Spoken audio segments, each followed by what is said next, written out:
బిచ్చువన్నీ ఎత్తుకొని సక్కుని అంటాం కదా, బిచ్చువన్నీ ఎత్తుకొని నేను నా బిడ్డ కన్నీ నా దగ్గర వదిలేసింది. నేను బస్సు బిడ్డ కాపాడి మాకు తెలుసు నా బిడ్డ ప్రారంభాలు. కామంతో కళ్ళు మూసుకుపోయిన ఓ తల్లి నవమాసాలు మోసి కన్న బిడ్డను కడతెర్చింది. ప్రియుడితో సంబంధానికి అడ్డుగా ఉందని ఈ దారుణానికి ఒడిగట్టింది. భర్తతో దూరంగా ఉంటున్న ఆ మహిళ మరో వ్యక్తికి దగ్గరైంది. అతడితో సంబంధానికి పాప అడ్డుగా ఉందని భావించి ప్రియుడి ఆదేశాల మేరకు పాపను చంపేసింది. అనంతరం ప్రియుడి సాయంతో నది సమీపంలో గోతి తీసి పాతిపెట్టింది. తిరుపతిలో ఈ దారుణం వెలుగులోకొచ్చింది.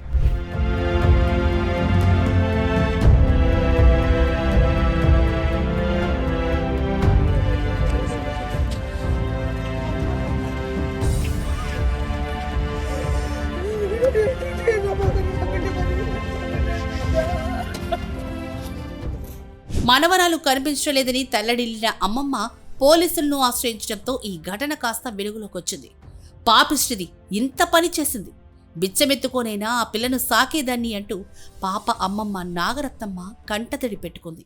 ఆ బిడ్డ కానీ మా కాడ వదిలేసి కూర్చున్నా మేము సాక్కొని ఉంటాం కదా, బిచ్చువన్నీ ఎత్తుకొని సాక్కొని ఉంటాం కదా, బిచ్చువన్నీ ఎత్తుకొని నేను నా బిడ్డ కన్నీ నా దగ్గర వదిలేసింది. నేను బస్సు బిడ్డ కాపాడి మాకు తెలుసు నా బిడ్డ ప్రారంభాలు. దాని ప్రాణం అంత కోరటి పిల్ల ప్రాణం ఎన్ని మాట్లాడారా చీర పట్లాగుతుందా, ఎవరు కనిపించింది మా అమ్మ బాయ్ ఇటు ముద్దెడుతుంది, ఇటు కన్ను ఎగిరేస్తుంది, ఇటు కన్ను కొడుతుంది. అంతే ఆ పిల్ల చిన్న బిడ్డ. ఆ బిడ్డ మొహం చూస్తే ఇదంతా కాదు దీని మొహం వస్తుంది. మీరు అట్టున్నా ఆ బిడ్డని సాగేది, అట్టునంటే మిమ్మల్ని చంపేసాను కదా. నేను చిత్తానలో పూలం మీదండి గుడి కదా, అంతేగాని ఇంకేమి.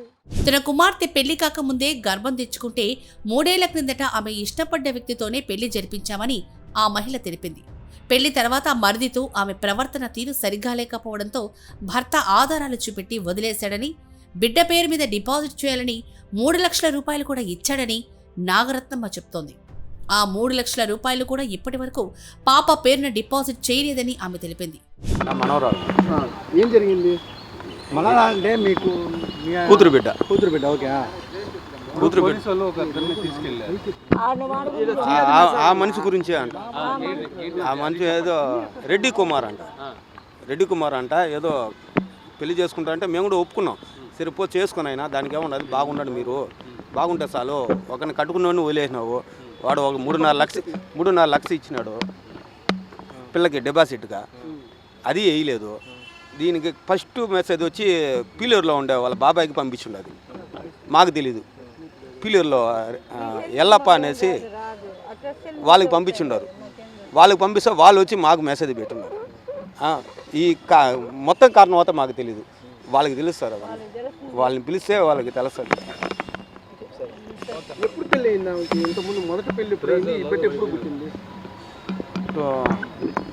3 సంవత్సరాలు అవుతుంది అట్లా పెళ్ళి. మాకు ఈ పిల్ల కడుతోండి పెళ్లి చేసింది. అబద్ధాలు అమ్మే కదా, నిజమే. ఈ పిల్ల పెళ్లి కాకముందే కడుపు వదిలేసిందంటే వాడు ఇట్లా చేష్టాలు చేసి సొంత మరిదినే వాడు పెళ్లి చేసుకున్నాడు చూడు, వాళ్ళ తమ్ముని ఈ పిల్ల ఏమో అనిందంట. అదేదో సెల్ ఫోన్లో చూసేసి అక్క ఈ మరి చేస్తే ఎవరికైనా వాడు అక్క అంటాడు, అత్త అన్నాడు, అక్క అని అంటాడు. నన్ను ఈ నన్న అయ్యో అంటాడు, మామ అంటాడు. నన్ను మాత్రం ఇప్పుడు అక్క అని పిలుస్తాడు. ఆయన పిలిచి ఏమని చెప్పినాడంటే, వాడు ఈ పని చేస్తే నాకు నచ్చదక్క, నేను వదిలేస్తాను ఆ పిల్లని. సరే నేనేం చెప్పలే, ఇంక తప్పు ఎవరిదైనా తప్పే కదా, అని పని పెట్టేది తప్పు అని వెనకేసుకోరాకూడదు అని నేను నిజమే ఒప్పుకున్నా. సరే వదిలేను చూపించినాడు అవన్నీ. సరే వదిలేసింది. ఏదో పిల్ల ఏం తప్పు చేసుకుంటుందో చేసుకో, అవన్నీ మేము కానీ పట్టించుకోలేదే. బిడ్డ సార్లు నాకు. ఆమె ఎలాగైనా పోని, పాపను మేం చూసుకునేవాళ్ళం కదా అంటూ ఆ అమ్మమ్మ తాత ఆవేదన వ్యక్తం చేస్తున్నారు. బాయ్ మా అమ్మ అంటూ పాప ఎప్పుడూ ఆప్యాయంగా ముద్దు పెట్టి వెళ్లేదని, గుడ్డలుతికి తీసుకొస్తా అని చెప్పి ఇంత దారుణానికి ఒడిగట్టిందని ఆక్రోశం వ్యక్తం చేశారు. మన వాళ్ళు బుధవారం వేస్తారు, 10 గంటలకు ఇడ్లీ కానీ తినిపించి నా ఫ్రెండ్ అంగిడి పెట్టుకొని పూల అంగిడి నేను పెట్టుకున్నట్టుగా పూల అంగిడి ఆ అంగిట్లో కానీ అటువంటి తినేసిపోయింది ఆ పిల్ల. తినేసి బాయ్ అని చెప్తా ఉంటుంది, ముద్దు పెడుతుంది. ఎవరు కనబడిసినా మామ బాయ్ అంటుంది. ఆ బిడ్డని ఉండమ్మ గుడ్లు తుక్కొని వస్తానని చెప్పింది. సరే ఎప్పుడు తెచ్చుకొని పోతాను తీసుకొని వస్తుంది కదా అని నేను వదిలేసి మా కూతురే తీసుకొని పోయింది. బిడ్డని మామూలుగానే డైలీ అమ్మకి ఎత్తుకొని పోతాను కదా, ఎట్లా డౌట్ పడ ఒక ఇంట్లో రచ్చన్న ఉంటే డౌట్ పడచ్చు. నేనే 7 గంటలకు మళ్ళీ డౌట్ వచ్చింది. నాకేం మనసుకి డౌట్ అంటే గిల్లి వచ్చింది, నాకు ఒక గిల్లి బేస్తారం గిల్లి వచ్చింది.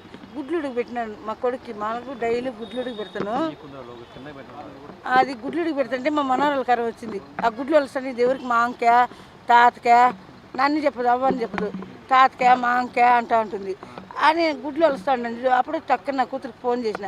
అప్పుడు ఫోన్ చేస్తే 7 గంటలకు నేను ఫోన్ చేసేటప్పుడు ఫోన్ చేస్తే ఏమైందని అంటే పాప దుర్గా నిద్రపోతుంది. ఇంతలోకి ఆ పిల్ల సమానంగా నిద్రపోదు కదా, ఆ పిల్ల ఏం బాగానే తడుకుంది అంటే గోబీ మంజీరా తినేసి పనుకునిందమ్మా అనింది.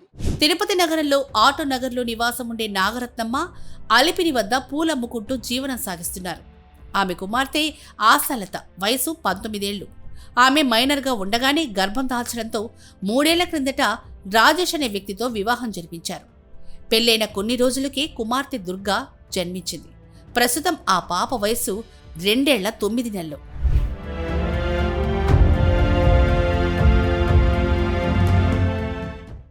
ఆ బిడ్డకి తల్లి కావాలి, పాలు.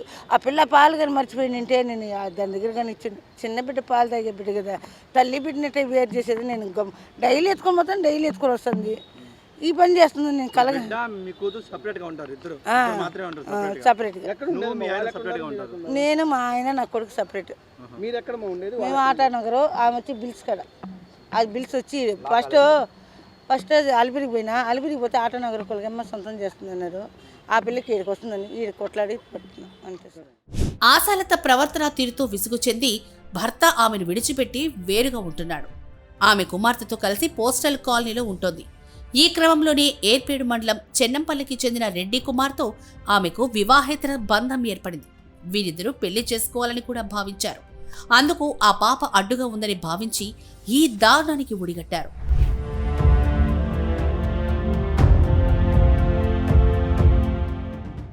పథకం ప్రకారమే చిన్నారిని గొంతు నిలిమి హతమార్చి రెడ్డి కుమార్ స్వగ్రామానికి సమీపంలో నదిలో పూడ్చిపెట్టారు. ఫిబ్రవరి 19న ఆశాలత తల్లి నాగరత్నమ్మ మనవరాలు కనిపించడం లేదంటూ చుట్టుపక్కల ఇళ్లలో అంతటా గాలించి కూతురి మీద అనుమానంతో తిరుపతి తూర్పు పోలీస్ స్టేషన్లో ఫిర్యాదు చేశారు. పోలీసుల దర్యాప్తులో సంచలనం వెలుగులోకి వచ్చింది.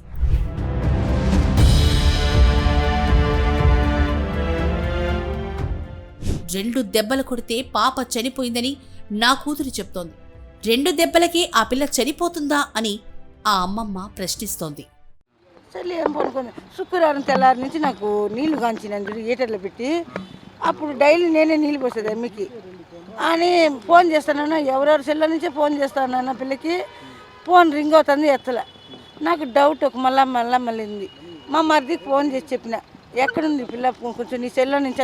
నేను మామూలు చేసే సెల్ తెలుసు, నాకు ఫోన్ లేదు తెలుసు ఆ పిల్లకి. కానీ వాళ్ళ సెల్లో చేస్తాను కాబట్టి ఆ పిల్ల నెంబర్ గుర్తు కూడా పెట్టుకుంటుంది అని ఫోన్ చేస్తే ఏం చెప్పింది తెలిసిన, ఆ పిల్ల ఏం చెప్పిందంటే ఏం మాట్లాడలేదు, మెసేజ్ పెట్టిందంట 4 గంటలకు. మాకు అలిపిరికి పోతే మాకు వచ్చేది ఆ ఇంటికాడ ఉంటే కదా మేము పోయి ఇచ్చినాం. మేము పోలీసు వాళ్ళు కానీ వచ్చి ఎత్తుకున్నట్టు లేదు అన్ని. ఇంకా నాకు తెలిసిన ఇల్లే కదా.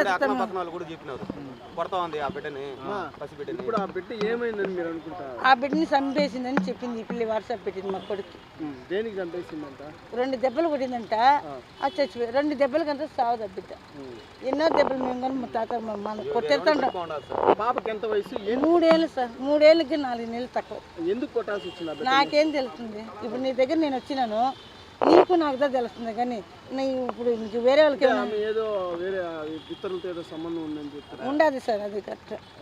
అది కానీ మేము పట్టి ఆ కారణంగా చేసింది.